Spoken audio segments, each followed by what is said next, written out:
Amém, amém, amém, aleluia.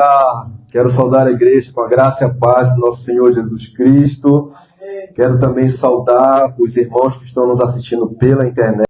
Que o Pai, o eterno Pai, Deus do nosso Pai do nosso Senhor Jesus Cristo também comunique com você, fale com você através da palavra, através dos louvores. É notória aqui a presença do Senhor no nosso meio, que você possa ter sentido também essa presença na sua casa, no seu lar, onde você estiver assistindo esse culto. Se você estiver assistindo posteriormente, eu quero te abençoar. Deus abençoe a tua casa, a tua família, a tua vida, em nome de Jesus. Amém, amada igreja. Eu quero que os irmãos possam abrir comigo Filipenses capítulo 4. Aleluia. Filipenses capítulo 4, a partir do versículo 4. Amém? Filipenses capítulo 4, a partir do versículo 4. Vamos ler até o versículo 20. Amém? Quem está comigo aí? Amém? Todos acharam? A Giovana também vai colocar ali, eu acho, no Data Show. Amém? Você que está comigo aí também pela internet, me acompanhe na leitura da palavra do Senhor. A partir do versículo 4. Alegrai-vos sempre no Senhor. Outra vez digo, alegrai-vos. Seja a vossa moderação conhecida de todos os homens. Perto está o Senhor. Não andeis ansioso de coisa alguma. Em tudo, porém, sejam conhecidos diante de Deus as vossas petições, pela oração, pela súplica, com ações de graça. E a paz de Deus, que excede a todo entendimento, guardará o vosso coração e a vossa mente em Cristo Jesus. Finalmente, né? Versículo 8. Sabe? Finalmente, irmãos, tudo que é verdadeiro, tudo que é respeitável, tudo que é justo, tudo que é puro, tudo que é amável, tudo que é de boa fama, se há alguma virtude e se algum louvor existe, seja isso o que ocupe o vosso coração e pensamento. O que também aprendestes, recebestes, ouvistes e viste de mim. Aqui é o apóstolo Paulo falando da igreja de Filipe. Isso praticai. O Deus de paz seja convosco. Quem recebe aí? O Deus de paz seja convosco. Versículo 10. Novamente, Paulo fala: Alegrei-me sobremaneira no Senhor, porque agora, uma vez mais, renovastes a meu favor o vosso cuidado, o qual também já tinhais antes, mas vos faltava oportunidade. Digo isso não por causa da pobreza, porque aprendi a viver contente em toda e qualquer situação. Tanto sei estar humilhado, como ser honrado. Tudo, em todas as circunstâncias, já tenho experiência, tanto de fartura como de fome, assim de abundância como de escassez. Tudo posso naquele que me fortalece. Todavia, fizestes bem associando-vos na minha tribulação. E sabeis também vós, ó Filipenses, que no início do Evangelho, quando parti da Macedônia, nenhuma igreja se associou comigo no tocante a dar e receber, senão unicamente vós outros. Porque até para Tessalônica mandastes, não somente uma vez, mas duas, o bastante para as minhas necessidades. Não que eu procure o donativo, mas o que realmente me interessa é o fruto que aumente o vosso crédito. Recebi tudo e tenho abundância. Estou suprido, desde que Epafrodito me passou a mãos o que me veio da vossa parte como aroma suave, como sacrifício aceitável e aprazível a Deus. E meu Deus, segundo as suas riquezas em glória, há de suprir em Cristo Jesus cada uma das vossas necessidades. Ora, o nosso Deus e Pai seja a glória pelos séculos dos séculos. Amém. Vou ler o 21, o 22 e o 23 também. Saudai cada um dos santos em Cristo Jesus. Os irmãos que se acham comigo vos saúdam. Todos os santos vos saúdam, especialmente os da casa de César. A graça do Senhor Jesus Cristo seja com com o vosso Espírito. Amém? Vamos orar mais uma vez. Santo Deus, amado Pai, mais uma vez entramos na Tua presença, te agradecendo, Pai. Te agradecendo, Pai, pela oportunidade de estarmos aqui, Senhor, reunidos como igreja. Aqueles que nos assistem também, Senhor, pela internet, pelo Facebook, Pai. Que possamos estar aqui, Senhor, reunidos para te buscar. Que o nosso coração esteja voltado ao Senhor, que nossos ouvidos abertos àquilo que o Senhor tem para a nossa vida, Pai. Em nome de Jesus, Senhor, fala conosco. Espírito Santo nos ajuda, nos convence, Pai, a fazer aquilo que apraz o teu coração, Pai. Em nome de Jesus Cristo, Senhor, me ajuda, Senhor, e capacita, Espírito Santo, a ser usado por Ti nessa tarde.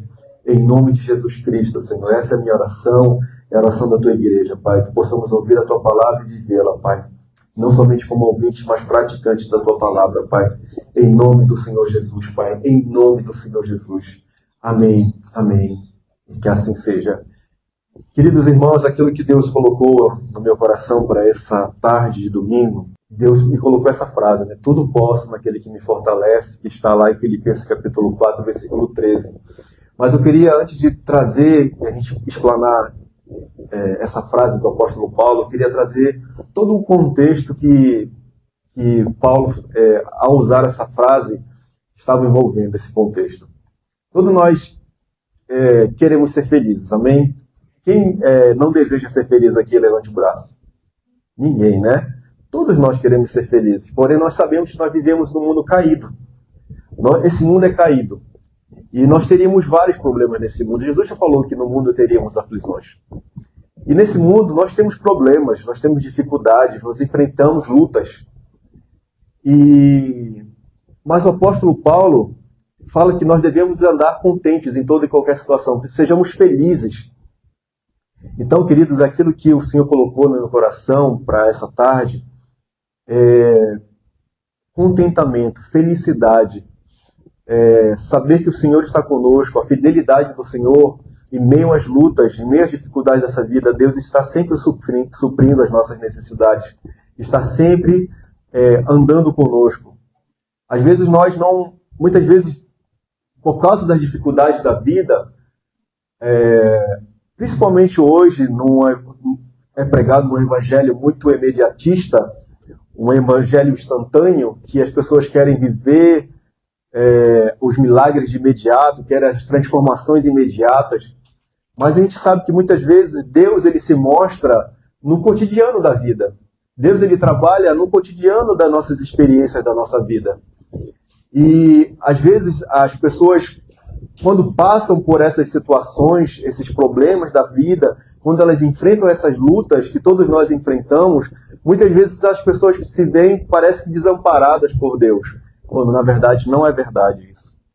Deus ele está sempre conosco, no nosso cotidiano, na nossa vida cotidiana, sempre nos ajudando. A sua fidelidade nunca muda. Deus ele sempre supre as nossas necessidades, sempre está conosco, nos ajudando. E Paulo, então, fala para que nós possamos viver contentes, alegres em meio a tantas dificuldades. Você consegue viver alegre, como Paulo falou no versículo 4 aqui? Alegrai-vos sempre no Senhor.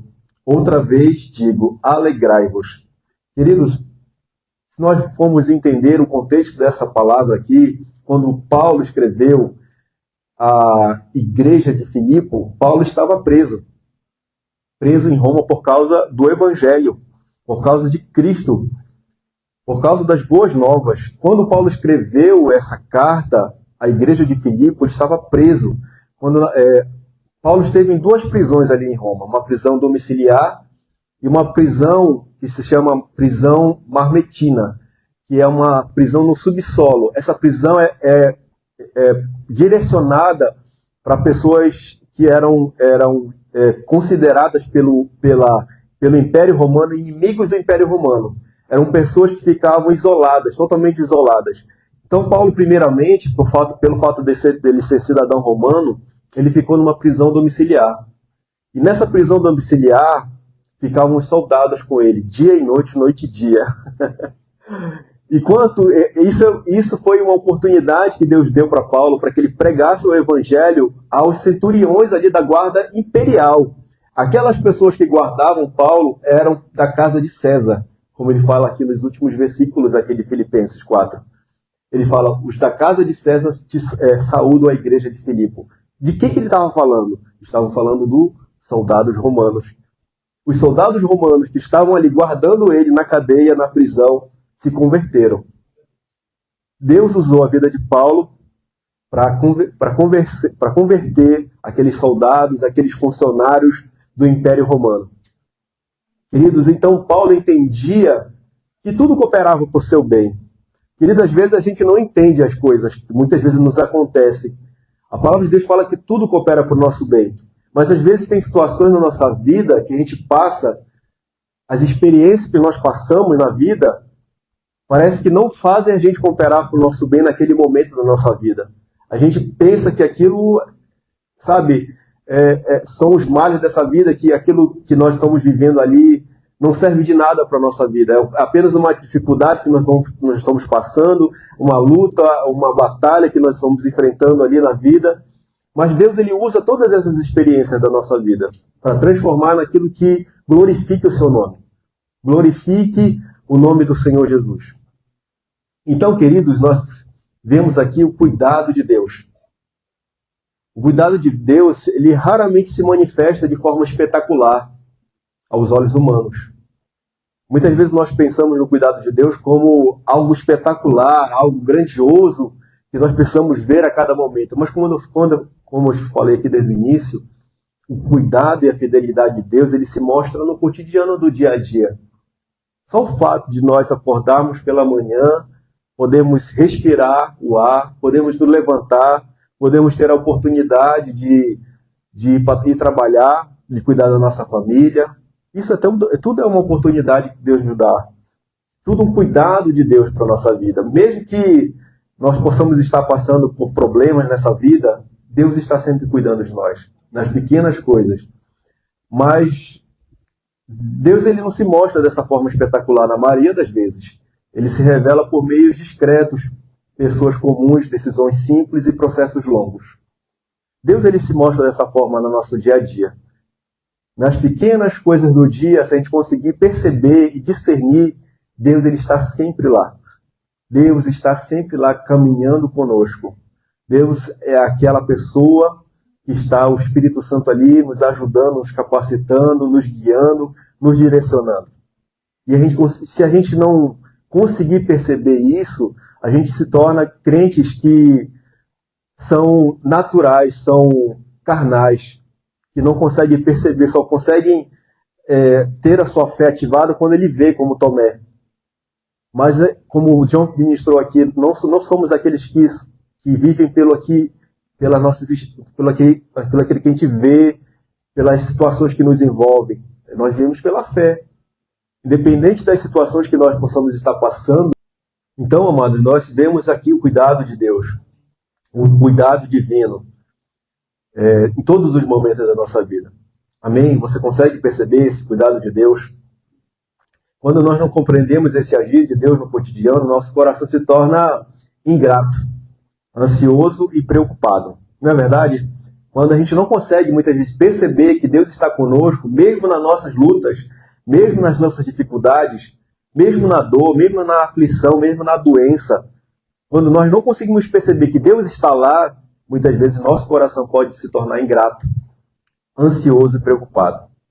Paulo, porém, escreve em Filipenses 4, como alguém que enxerga o agir de Deus por trás das circunstâncias da vida, reconhecendo que o Senhor cuida dele por meio da igreja. Deus, nós vemos aqui Paulo escrevendo à igreja de Filipe e agradecendo à igreja de Filipe que quando ele saiu no seu ministério missionário apostólico, como missionário do Senhor, a pregar o evangelho nas cidades, nenhuma igreja se associou com ele, nem as igrejas que ele tinha fundado, nem as igrejas que ele mesmo tinha fundado se associaram com ele para dar uma oferta no ministério dele. Para dar uma oferta. Paulo, está aqui uma ajuda para o seu ministério. Paulo teve que trabalhar como fazedor de tendas para se sustentar. Em vez de estar pregando o evangelho, ele teve que sustentar, porque nenhuma das igrejas, a não ser a igreja de Filipe, teve a ousadia e a fé de manter o ministério apostólico e missionário do apóstolo Paulo. Então ele está escrevendo aqui essa carta à igreja de Filipe, agradecendo porque através da igreja de Filipe ele viu a fidelidade de Deus na vida dele. Através da igreja de Filipe ele viu o cuidado de Deus na vida dele, mesmo diante das dificuldades. E Paulo, volta a falar, Paulo não estava nas Maldivas, ele não estava ali nas praias do Mediterrâneo. Ele estava numa cadeia, ele estava em prisão domiciliar aqui nessa carta. Depois ele escreve as cartas, eu anotei aqui, as cartas que ele escreve enquanto estava em prisão domiciliar. Efésios, Filipenses, Colossenses e Filemão. E a carta que ele escreve quando ele estava na prisão mamertina, que era uma prisão subterrânea, bem insalubre, que eu estive lá em Roma, nesse lugar onde ele esteve preso, é um lugar escuro, ele escreveu 2 Timóteo. Foi o final ali do ministério dele. Quando ele já sabia que ele ia ser entregue à morte, ia ser decapitado, ia ser executado pelo Império Romano. Ele já sabia de tudo. Mas ele continuava falando, alegrai-vos sempre no Senhor. Outra vez vos digo, alegrai-vos no Senhor. Quem de nós, querido, consegue nos alegrar na dor? Ninguém quer sofrer aqui. Ninguém quer passar por uma dor. Ninguém quer ir para a prisão. Mas mesmo nessas circunstâncias da vida, Paulo diz à igreja, alegrai-vos no Senhor.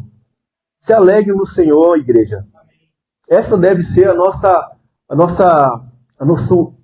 forma de caminhar nessa terra, de viver essa vida. Uma vida de contentamento, de alegria no Senhor. De entender que a fidelidade de Deus ela se manifesta no cotidiano do nosso dia a dia. Amém? Aleluia. Glória a Deus. Então nós vemos aqui, queridos, que Paulo escreve aqui essa carta à igreja de Filipenses. Eu quero tirar algumas lições sobre esse capítulo 4 que nós acabamos de ler. Primeira coisa, queridos, alegria no Senhor como disciplina espiritual. Versículo 4 aqui, 4:4, primeiramente, ele fala assim, alegrai-vos sempre no Senhor. Outra vez digo, alegrai-vos. Depois, no versículo 10, ele fala, alegrei-me sobremaneira no Senhor, porque agora uma vez renovastes o meu favor, o vosso cuidado, o qual também já tinhas antes, mas vos faltava oportunidade. Então Paulo primeiramente fala para a igreja, olha, se alegre. Depois Paulo fala, eu me alegro. Primeiro ele faz uma recomendação para a igreja, alegrai-vos no Senhor. Mas eu quero dizer para vocês agora, igreja, que eu me alegro em vocês. Ele fala, eu me alegro sobremaneira no Senhor, porque agora ele está fazendo referência à igreja de Filipe. Ele estava, minha alegria está no Senhor por causa de vocês, por causa da igreja de Filipe. Porque vocês se lembraram de mim. Nas minhas aflições, vocês se lembraram de mim. E ele fala assim, uma vez mais, renovastes a meu favor o vosso cuidado, o qual também já tinhas antes, mas faltava oportunidade. Queridos, então ele está agradecendo aqui a Deus e se alegrando em Deus pela igreja de Filipe, por uma igreja que estava ajudando Paulo no ministério apostólico de Paulo, no ministério missional de Paulo. E essa igreja, ela se lembrou no Senhor. E ele faz uma recomendação para essa igreja. Primeiramente que ela se alegre, mas também que ele se alegrou sobremaneira no Senhor. A alegria aqui não nasce das melhorias das circunstâncias. Não tinha melhorado nada para Paulo aqui. Ele ainda continuava preso. Continuava preso diante daquela circunstância que ele estava vivendo de prisioneiro. Mas apesar de prisioneiro no cárcere, Paulo fala que ele não se considerava prisioneiro de Roma, mas prisioneiro de Cristo. Em outra carta ele fala, sou prisioneiro de Cristo. Em correntes, em prisões. Nós todos conhecemos aqui a história de apóstolo Paulo. O apóstolo Paulo foi apedrejado, o apóstolo Paulo foi cuspido, foi batido, foi açoitado, foi levado à cadeia, foi naufrágio 2 vezes, foi picado por uma cobra. Depois as pessoas começaram a dizer, isso daí é amaldiçoado, porque tudo acontece com ele. Tudo acontece com ele. Aí quando a cobra não mata ele, fala assim, agora esse cara é um Deus. Esse cara é um Deus, esse cara é diferenciado. Ele fala, calma, eu não sou Deus. Mas levaram ele lá na ilha de Malta acho que pro pai lá da pessoa que cuidava da ilha, né? E aí o pai estava doente, ele acaba orando pelaquela pessoa, ele fica curado. E aí toda aquela ilha cuida daquela tripulação que estava em naufrágio ali na ilha de Malta, né? Então nós vemos ali o cuidado do apóstolo Paulo.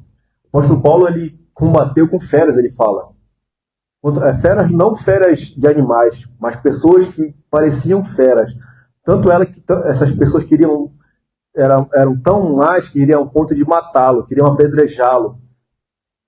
Mas em todas essas situações, Paulo entendia que aquilo era para cooperar com o Evangelho, para a glória de Deus. Será que nós entendemos que todas as situações que nós passamos na vida é para cooperar com a nossa vida, é para cooperar com o nosso Evangelho, é para cooperar com o propósito que Deus tem para a nossa vida?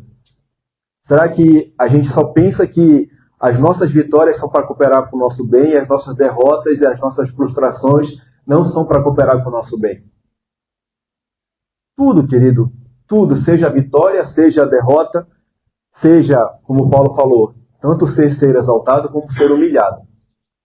Sei passar fome, sei passar necessidade, mas sei viver em abundância também. Então, todas as situações que nós passamos na vida, sejam elas boas ou más, elas cooperam para o nosso bem, para aquilo que Deus tem para a nossa vida, para o processo que Deus quer trazer na nossa vida, que Deus quer tratar na nossa vida. Amém? A alegria cristã é fruto da consciência espiritual, não da estabilidade externa. Queridos, a nossa alegria no Senhor, já está falando, no Senhor, ela não depende das circunstâncias em nossa volta, ela não depende das circunstâncias externas ao nosso redor. A nossa alegria, ela está no Senhor, é independente das situações, independente das circunstâncias que nos envolvem, a nossa alegria está no Senhor. Então, isso é uma disciplina espiritual que nós precisamos viver e desenvolver na nossa vida. Porque, na verdade, queridos, muitos de nós, até mesmo eu, quando passo por situações, não se alegra. A gente se entristece, se aborrece, né? Fica indignado, fica chateado, fica moado. Mas a Bíblia fala, alegrai-vos no Senhor. A nossa alegria não está nessas situações da vida. O salmista fala assim, olha, ele fala para a sua própria alma, né? Alegre-se. Ordena a sua própria alma que bendiga o Senhor. Paulo demonstra que a alegria é uma escolha fundamentada na nossa fé, na fé em Deus. Amém?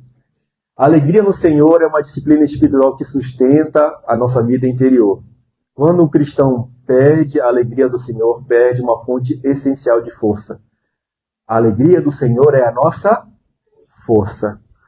Então, queridos, a nossa força para viver está no Senhor.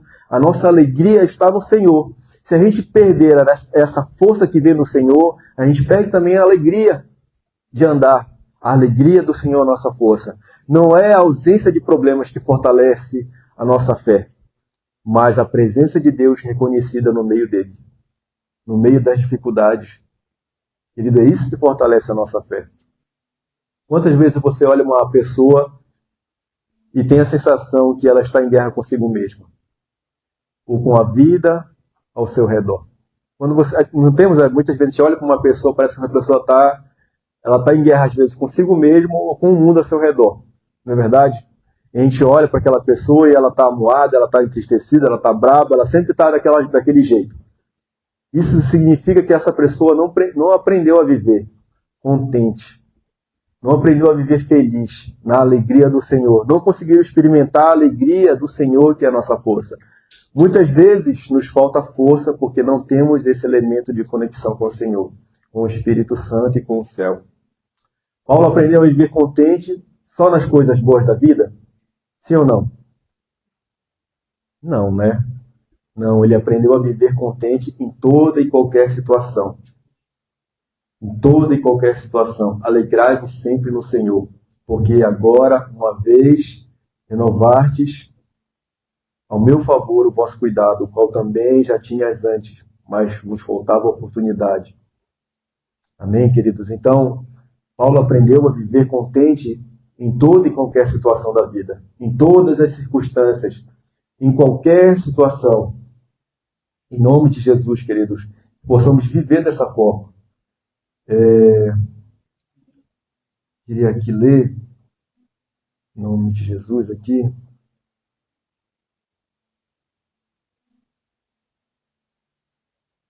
Versículo.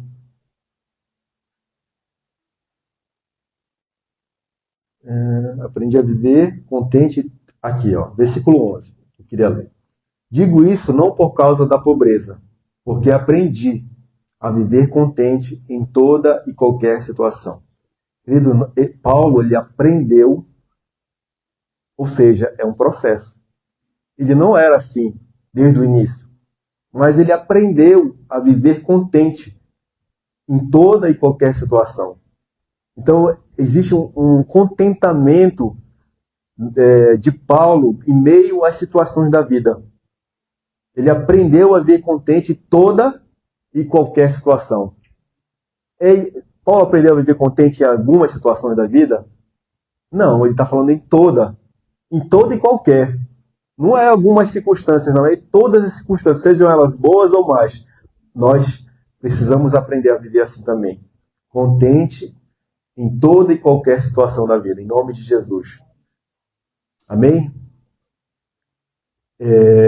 Isso significa que a pessoa não aprendeu a viver contente, não conseguiu experimentar a alegria do Senhor, que é a nossa força. Muitas vezes nos falta força porque não perdemos essa conexão com o céu, né? Eu já li isso aqui. Então, queridos, em toda e qualquer situação da vida, sejam nas experiências boas ou más, independente das situações, das direções, dos acontecimentos da vida, quer sejam boas ou más, Paulo aprendeu a viver contente. Então é um processo de aprendizado. Nós precisamos aprender a viver dessa forma. Aprender a ter esse estilo de vida na nossa vida. Aprender a viver contente.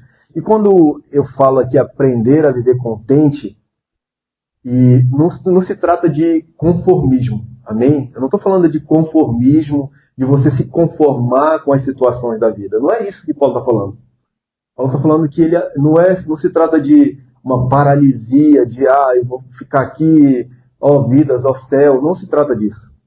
Se trata que, dependente das situações que nós possamos estar vivendo na vida, nesse exato momento da nossa vida, nós precisamos aprender a viver contente, alegres no Senhor, independente das situações da vida. Amém?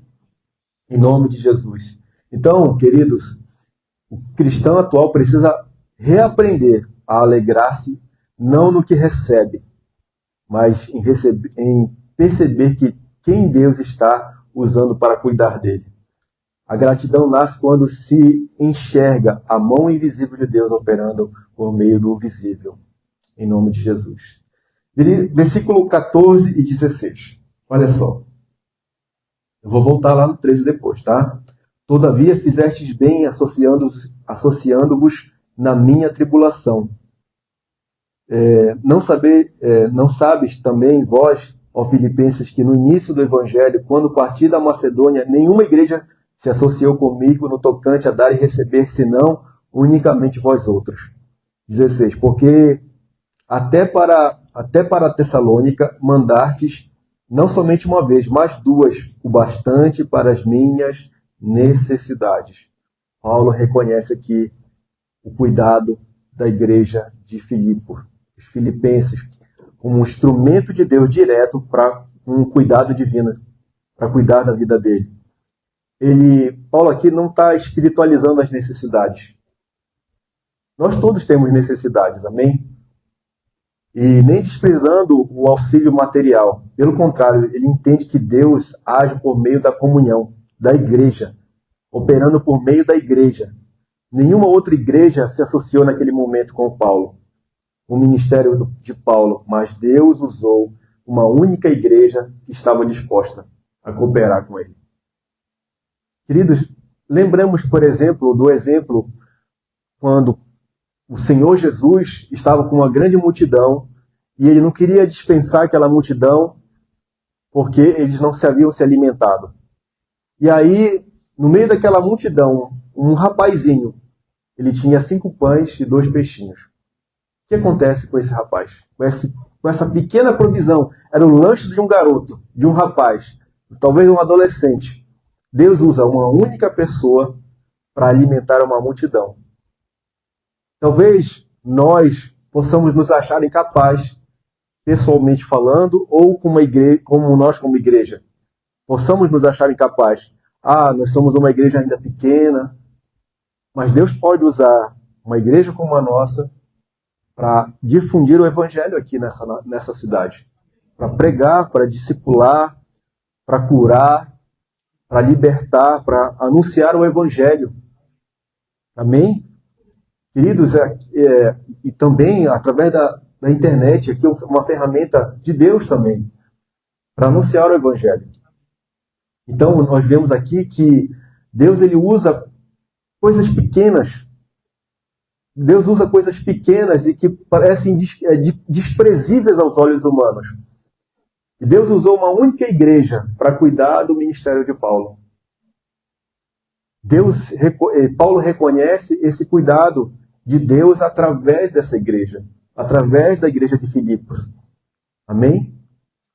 Então, nós precisamos, como igreja, ser instrumento do cuidado de Deus. Você deseja ser um instrumento do cuidado de Deus e como igreja nessa terra? Queridos, esse deve ser o nosso anseio como igreja.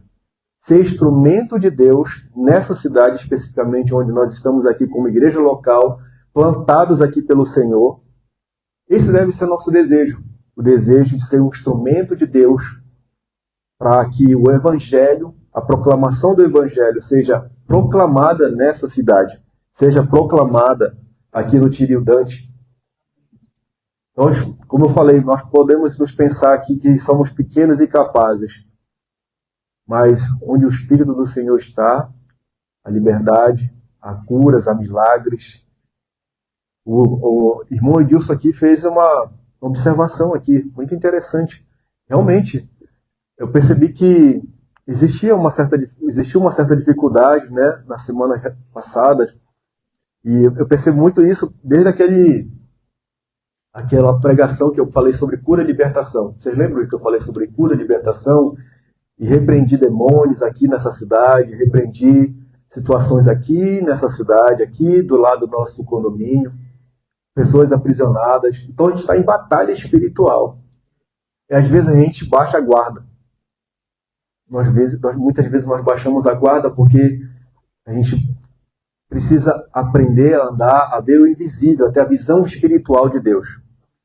Não enxergar com nossos olhos humanos, mas enxergar com os olhos de Deus. Então nós estamos aqui como guerreiros do Senhor, plantados aqui como um exército de Deus. Amém? Então o cristão, falando novamente sobre ser um instrumento de Deus, como igreja, o cristão precisa se perguntar: em qual projeto do reino eu estou engajado? Qual é o projeto do reino que você está envolvido agora? Nós fomos chamados como instrumento de Deus. Essa igreja foi chamada, a igreja de Filipe, foi chamada como instrumento de Deus para cuidar do apóstolo Paulo, do seu ministério missionário, ministério apostólico. Para que essa igreja foi chamada? Essa é uma pergunta que nós precisamos nos fazer. Para que a igreja de Tiro ela foi chamada? Qual é a visão que Deus nos deu como instrumento de Deus para essa cidade? E você, individualmente, igreja individual, em que projeto de Deus você está engajado? Em que projeto de Deus você está envolvido? Nós precisamos nos envolver. Cada um de nós precisamos nos envolver nesse projeto de Deus, nesse reino de Deus. Qual foi a palavra que o Senhor nos deu no início do ano, para esse ano de 2026? Buscai em primeiro lugar o reino de Deus e a sua justiça, e todas essas coisas vos serão acrescentadas. Enquanto a gente vai fazer a obra de Deus, o Senhor vai cuidar de nós. Foi isso que o Senhor nos falou. Quanto mais nós buscarmos o reino de Deus e a sua justiça, o Senhor estaria cuidando de nós, da nossa casa, dos nossos. Você crê dessa forma? Eu creio, amados, em nome de Jesus. Em qual obra de Deus minha presença faz diferença? Primeira pergunta: em qual projeto você está engajado no reino de Deus? E em qual obra de Deus a minha presença faz a diferença? Então Deus ele constrói por meio daqueles que entendem que são cooperadores e não espectadores. Deus ele constrói por meio daqueles que são cooperadores e não espectadores. Deus não nos chamou para sermos espectadores, mas para sermos cooperadores da obra dele. Amém? Então, sobre a igreja, né? Terceiro ponto: o aprendizado do contentamento em todas as circunstâncias. Versículo 11. Digo isso não por causa da pobreza, porque aprendi a viver contente em toda e qualquer situação. 12. Tanto ser humilhado, como também ser honrado. De tudo, em todas as situações, já tenho experiência. Também tanto de fartura como de fome, assim de abundância como de escassez. Queridos, Paulo está falando sobre o aprendizado da constância. É maravilhoso isso aqui, queridos. Esse ano eu falei para minha esposa que eu estou buscando mais sabedoria. E eu estou ouvindo assim, pessoas que têm esse ministério na vida deles, como, por exemplo, o Thiago Brunet. Então, eu tenho assistido muito as palavras do Thiago Brunet, tenho lido muito Provérbios, Eclesiastes, porque meu intuito para esse ano de 2026 é buscar mais sabedoria da parte de Deus, né? E a gente vê aqui Paulo falando sobre inteligência emocional. Nesse versículo aqui. Aprendi a viver contente. Ele fala assim, olha, digo isto não por causa da pobreza, porque aprendi a viver contente em toda e qualquer situação. Isso fala muito também dos frutos do Espírito, né? Então, Paulo aprendeu a viver contente em toda e qualquer situação. Tanto ser humilhado como ser honrado. Você sabe se passar por essas situações, ser humilhado ou ser honrado? Queridos, é difícil a gente ser humilhado, né? Nossa resposta natural é dar aquele troco, né? Mas Paulo fala assim, eu aprendi a ser humilhado como ser honrado. A igreja de Filipe estava honrando a vida de Paulo, mas as outras igrejas que ele mesmo tinha fundado não estavam honrando a vida dele. Eu já passei por momentos de honra e de humilhação. E é difícil a gente ser humilhado, a gente precisa muitas vezes engolir seco, né? Engolir seco, mas essas situações que nós passamos na vida, Paulo assim, ele aprendeu a viver assim. Ele aprendeu, não foi algo que ele já cultivava na vida dele já quando ele se converteu. É algo que foi um processo na vida dele. Então Paulo está dizendo aqui, nós precisamos aprender a viver. A viver tanto na fartura como na pobreza. Tanto ser humilhado como ser honrado. Ele fala, em todas as circunstâncias já tenho experiência. Isso tudo são experiências, queridos, que nós passamos nessa vida. Sabe, eu fiz aqui uma pesquisa sobre essa palavra contente. E Paulo fala assim, aprendi a viver... onde está?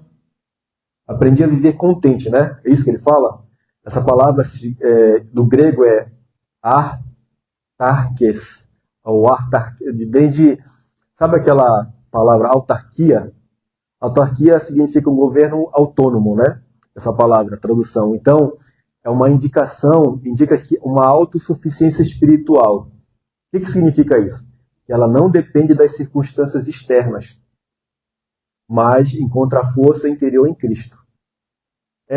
Esse contentamento que Paulo fala é de uma autossuficiência espiritual, não das circunstâncias que envolvem ele, mas de uma dependência de Cristo. Não é as circunstâncias que vai mudar o humor de Paulo.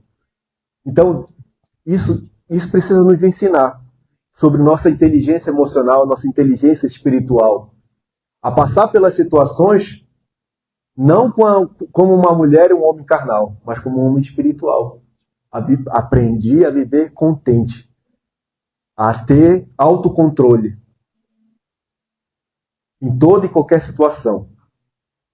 Amém? Mas fala assim, mas encontra sua força interior em Cristo. Contentamento não é passividade ou conformismo, mas aprender a passar pela situação com bom ânimo em Cristo. Dependência total do Senhor, dependência total de Deus. Então Paulo, quando escreve essas palavras, como eu falei aqui, ele não estava numa praia, ele estava preso. E ele já tinha passado por várias situações na vida. Ele aprendeu a viver contente, a ter esse autocontrole, essa inteligência emocional e espiritual. Queridos, nem sempre a gente está contente com as situações da nossa vida. Tem situações que você não está contente. Eu tinha uma empresa no Brasil e quando eu fali, eu não fiquei contente. Quando a gente passa por situações financeiras que são complicadas na nossa vida, ninguém fica contente. Não é verdade? Todo mundo fica chateado, aborrecido, entristecido. Às vezes você tem uma luta, uma cruz que você precisa carregar, e você olha para a cruz do outro e fala assim, a cruz do meu irmão é muito mais leve que a minha. Se eu pudesse, eu trocava a cruz dele com a minha, porque a cruz dele é de isopor, a minha é de metal, é de aço. Tem uma fábula que é grega, né? Uma fábula grega de Esopo, chama essa fábula. E os homens eles começaram a reclamar para um deus chamado Júpiter por causa dos seus fardos. Todo mundo estava chateado, todo mundo não estava gostando dos seus fardos, dos fardos que eles precisavam carregar. Todo mundo achava o fardo do outro melhor. Então eles chegaram diante desse Júpiter, uma fábula grega de Esopo. Fala assim que esse deus Júpiter ficou tão chateado e falou assim, vocês podem fazer o seguinte, vocês podem trocar os seus fardos uns com os outros. Os fardos que você achar melhor, você troca. Então o cara que era cego, ele falou assim, acho que é melhor que eu seja aleijado do que cego. Então eu vou pegar o fardo do aleijado. O aleijado olhava pro mendigo e falava assim, acho que é melhor ser mendigo do que aleijado. Então eu vou trocar com o mendigo. O mendigo olhava pro rico e falava assim, é melhor pegar o fardo do rico e vou deixar de ser mendigo. E aí um foi trocando o fardo com o outro. Depois de um tempo, o que aconteceu? Eles começaram a reclamar, de novo, cada um do seu fardo. Porque nunca a gente está contente. Você já viu uma outra fábula que fala assim que um cara estava na roça, capinando lá, e ele olha um carro passando. Ele olha um carro passando e é um caminhoneiro. Ele fala, se eu estivesse no lugar daquele caminhoneiro, eu seria feliz. Aí o caminhoneiro olha para um cara que está passando de uma BMW. Ele fala assim, se eu fosse esse cara, eu estaria feliz. E o cara da BMW olha para um avião e fala assim, se eu fosse piloto de avião, eu estaria feliz. Mas mal eles sabem que cada uma daquelas pessoas tem problemas. Por exemplo, o dono da BMW estava quase para falir, estava a ponto de se suicidar. E cada um tinha, o motorista passava horas dirigindo e essa coluna estava ruim. Então, queridos, e aquele piloto de avião olha para lá para baixo, vê aquele cara capinando lá na roça e fala assim, se eu tivesse aquele sítio naquela roça capinando, eu estaria feliz. Nunca a gente está contente com nada. O ser humano é assim. O ser humano ele pega um carro hoje novo, ai, que benção, maravilhoso, oh glória! Aí começa a andar com aquele carro bonito e tal, aí daqui a pouco ele vê sair um lançamento. Olha esse carro aí que saiu, esse Prius novo, né? Eu estava falando para minhas coisas que tem vontade de ter esse Prius novo, né? Que eu acho bonito. Olha esse Prius novo, aí o cara compra o Prius novo. Aí ele vê assim, passa uma BMW. Nossa, que BMW top, eu vou comprar essa BMW, vou entrar na dívida, né? Não importa o tamanho, não importa o preço da BMW, importa o tamanho da parcela. Então o cara vai comprar a BMW. E aqui a gente nunca está satisfeito. Não é verdade? A gente nunca está contente. Contentamento. Paulo está falando assim, aprendi a viver contente em toda e qualquer situação. Tanto ser humilhado como ser honrado. Tanto passar escassez como viver abundância. Em nome de Jesus, queridos. Tanto passar por fartura ou viver em escassez. Muitas pessoas não aprenderam a administrar a situação, as situações, os ciclos da vida. Às vezes a gente está lá em cima, a gente está olhando dos montes, né? Dos altos montes, lá embaixo, tal. A gente está nas alturas, a gente está por cima da carne seca, né? Como diz aí. A gente está bem financeiramente, nossa empresa está voando e tal. Aí os ciclos da vida às vezes viram, e a gente está às vezes lá por baixo, nos vales da vida. E aí, às vezes, a gente não aprende, não aprende, como Paulo falou, eu aprendi a viver. Em algumas horas nós estamos em abundância, outras horas nós estamos em escassez, outras horas nós somos honrados, outras horas nós somos humilhados. Nós precisamos aprender a equilibrar as situações da vida. Queridos, olha só, por exemplo, a história de José. Deus falou para aquele faraó em sonho, e não entendeu, aquele faraó não entendeu o sonho. Deus, por providência, tinha guardado José na prisão e tinha revelado o sonho ao copeiro e ao padeiro. Depois o copeiro lembra de José. A José é chamado na presença lá do faraó para revelar o sonho, para traduzir o sonho. E aí fala assim, olha, faraó, vai ter 7 anos de abundância e 7 anos de escassez. Depois José dá um conselho, coloca um homem hábil, um homem instruído, um homem capacitado para, durante o tempo de abundância, para que ele guarde uma parte dessa abundância, para que quando vier o tempo de escassez, o Egito prospere. Sabe quando foi o tempo que mais o Egito prosperou? Foi na crise. O tempo que mais o Egito prosperou não foi na abundância dos 7 anos, foi na crise dos 7 anos de escassez. Queridos, a Bíblia fala que as pessoas vendiam suas terras, elas começaram a vender tudo, o seu gado, e davam lá para o Egito. Tudo que ele tinha, tudo os ouros, tudo que era de bem precioso, aquelas pessoas começaram a levar para o Egito, levar para o Egito, a ponto de as pessoas se tornarem escravas dos egípcios. Foi na crise que o império lá egípcio cresceu. Então, queridos, nós vemos aqui que Deus ele deu um espírito de excelência para José.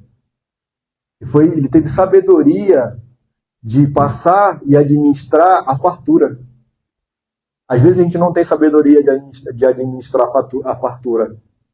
E a gente passa pela fartura como se nunca fosse acabar. Tempos das vacas gordas e os tempos das vacas magras. Né, amor? Eu passei por isso, eu não tive sabedoria. Confesso para vocês, igreja, eu não tive sabedoria quando eu passei pelo tempo das vacas gordas. Uma coisa que eu fazia na nossa loja, da minha esposa, da nossa empresa, a gente misturava o dinheiro da empresa com o dinheiro pessoal. A gente acabava gastando o dinheiro que era para a gente pagar outras coisas, ou então reinvestir na loja, com o nosso gasto pessoal. A gente não tirava só uma parte, às vezes a gente misturava. E a gente precisou, hoje, aprender a viver na abundância como na escassez. Mas esses ciclos da vida nos traz, o que Paulo fala aqui? Experiências. Em tudo, em todas as situações, já tenho experiência. Queridos, Deus já vai usar, queridos, as experiências da tua vida para que você seja mais forte. Então, queridos, o cristão, atual, ele precisa aprender que dificuldades não anulam a fé, mas o treinam. As dificuldades nos treinam a nossa fé. O contentamento não é negar a dor. O contentamento não é negar a dor, mas não permitir que ela defina o comportamento, o nosso comportamento, o seu comportamento, a fé ou a esperança. Então, isso não pode definir a nossa vida, as situações da nossa vida. Aprender a assimilar a capacidade de administrar qualquer situação que a vida nos impuser. Equilíbrio, administração, aprender a assimilar. Queridos, nós precisamos pensar que isso que possa estar nos acontecendo não vai nos derrubar. Não vai acabar com você, não vai acabar comigo, mas isso vai nos tornar mais fortes. Isso que você possa estar passando nesse momento agora vai te tornar mais forte, John. Isso não vai te derrubar. As aflições dessa vida, as situações que nós possamos estar passando, sejam elas pessoais, na nossa família, no trabalho, nas nossas finanças, na saúde, isso não vai acabar com você, mas isso vai te fortalecer. Em nome de Jesus, isso vai te tornar mais forte. A vida, queridos, é um constante aprendizado. Não é verdade? Quem para de aprender morre. Então nós sempre estamos aprendendo. Tanto ser honrado, como ser humilhado. Experiências na vida, queridos. As experiências, Deus vai usar as experiências da tua vida. Deus, quero te dizer que Deus não desperdiça experiências, irmã Kelly. Deus, ele não desperdiça experiências, irmão Boni. Todas as experiências que você passou, sejam boas ou más, de vitórias ou de derrotas, Deus, ele não desperdiça as nossas experiências. Queridos, muitas vezes, a maior dor que nós possamos passar na vida, muitas vezes é usado por Deus para nos levantar como aquilo que Deus vai nos usar como ministério. Quantas vezes, queridos, pessoas que foram usadas, por exemplo, eram drogados? Exemplo, onde é que ele é mais usado para confrontar pessoas que estão nessa vida? E várias situações na nossa vida. As pessoas que passaram por depressão, às vezes onde ela mais vai ser usada por Deus para ministrar para pessoas que estão em depressão. A sua dor, Deus não desperdiça, Deus não lança fora. Aquilo que vocês possam estar passando nesse momento, Deus te usa, vai usar no seu ministério, na sua vida. Isso pode se tornar até um ministério, queridos, em nome de Jesus na sua vida. Amém?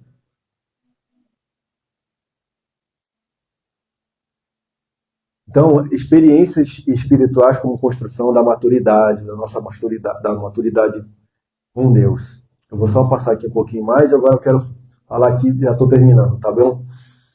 Tudo posso, versículo 13, leia comigo. Tudo posso naquele que me fortalece. Mais uma vez, mais forte. Tudo posso naquele que me fortalece. Queridos, muitas vezes esse versículo é usado como uma mantra gospel.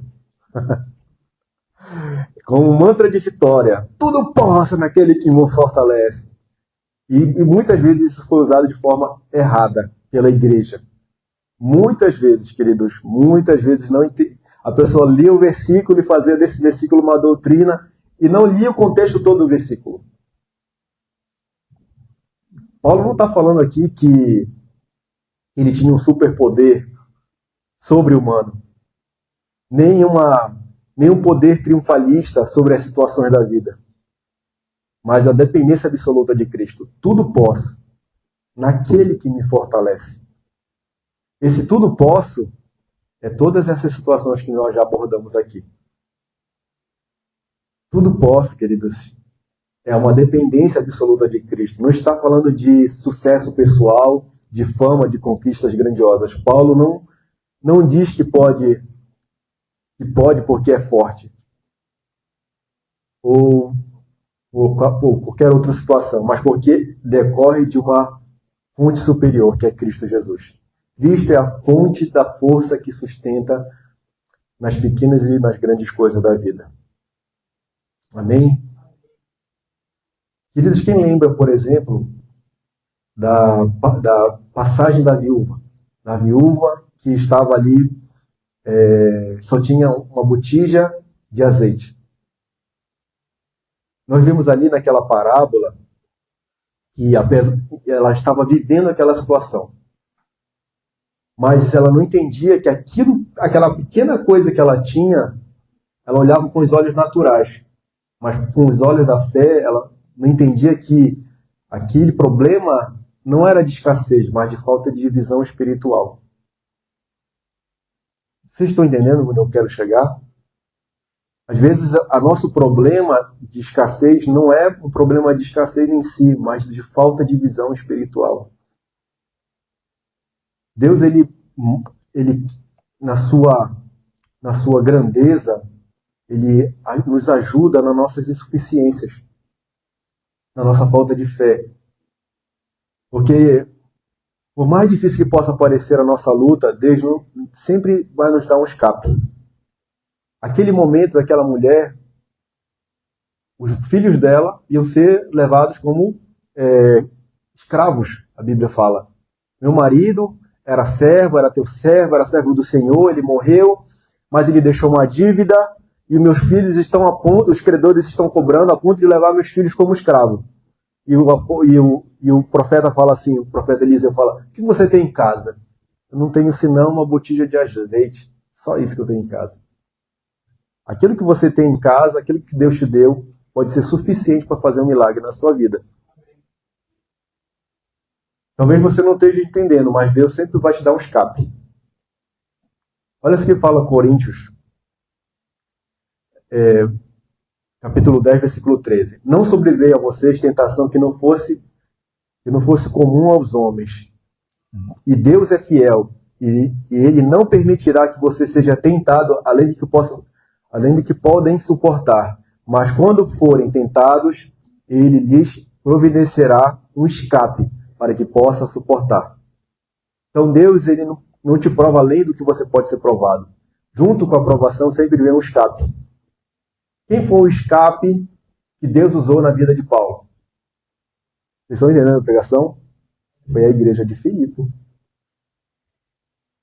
Deus usou a igreja de Filipe como escape nas necessidades do apóstolo Paulo.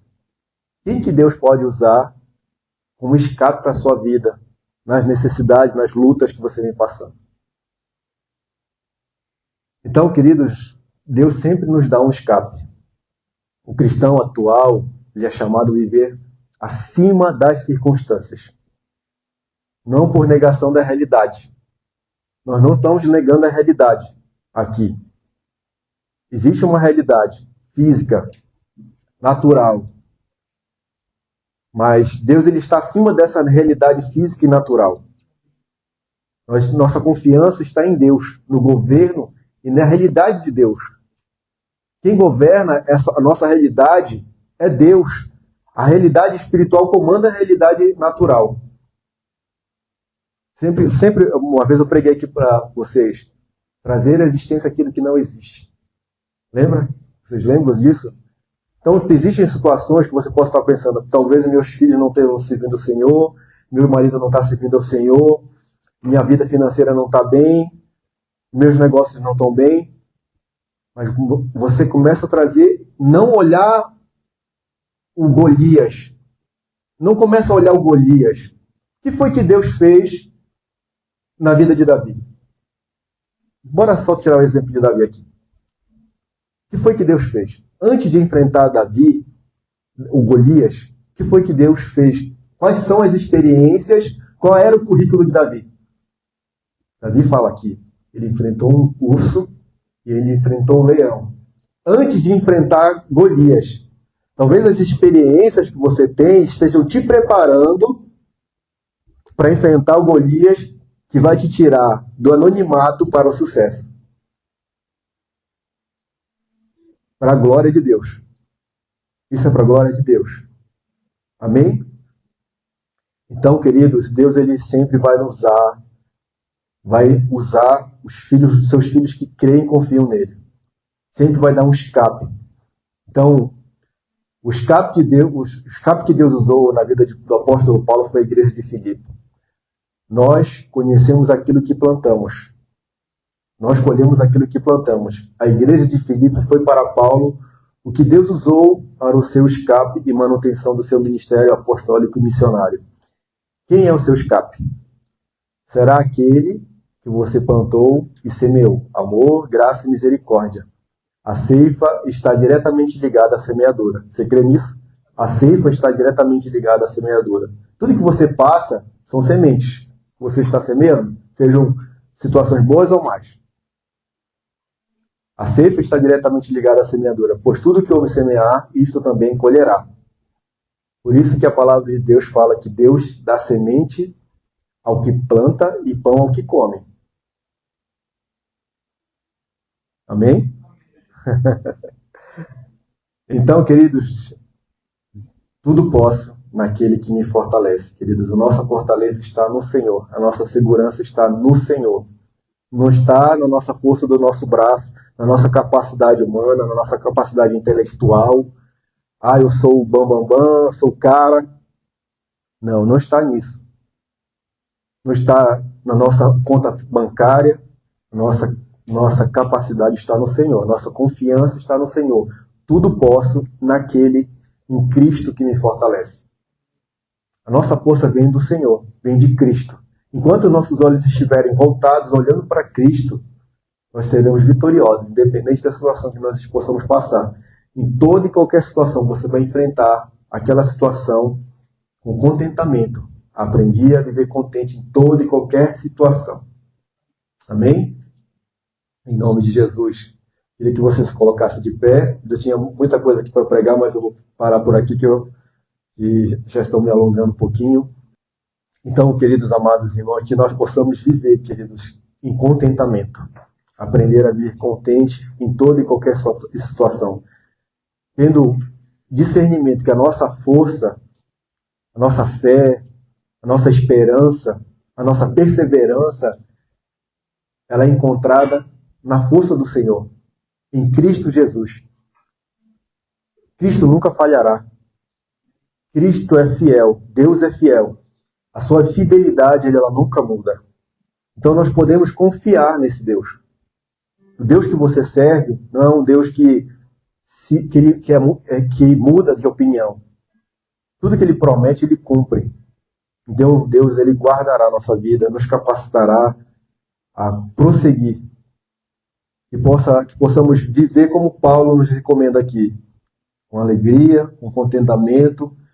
Que a nossa confiança, esse tudo posso naquele que me fortalece. Tudo posso em Cristo que me fortalece. Você pode passar por todas as situações da vida, sabendo que Cristo está com você e te fortalece. Amém? Queria que você fechasse seus olhos agora. Vamos entrar na presença do Senhor. Eu não sei qual é a situação que você possa estar passando nesse momento da vida. Não sei quais são as circunstâncias. Jesus falou, no mundo teríamos aflições, mas tem de bom ânimo. Tem de bom ânimo, queridos. É uma atitude de fé. Tem de bom ânimo, é uma atitude de caminhada nessa vida, é um jeito de andar nessa vida, queridos. Não olhando para as circunstâncias dessa vida. Não olhando para as situações que possam estar ao nosso redor. Não olhando para as experiências que possam ser contrárias àquilo que nós desejamos. Mas olhando para o nosso autor e consumador da nossa fé. Tudo posso naquele que nos fortalece. Se você está passando por lutas ou você está tendo vitórias, tudo você pode naquele que fortalece. Se você pode estar na escassez ou na abundância, tudo posso naquele que me fortalece. Se você está passando por humilhação ou sendo exaltado, tudo posso naquele que me fortalece. Em toda e qualquer situação eu já tenho experiência. Queridos, as tuas experiências, Deus não lança fora, mas servirão para a glória de Deus, para te capacitar, para te moldar naquilo que o Senhor tem para a sua vida, no projeto que o Senhor tem para a sua vida.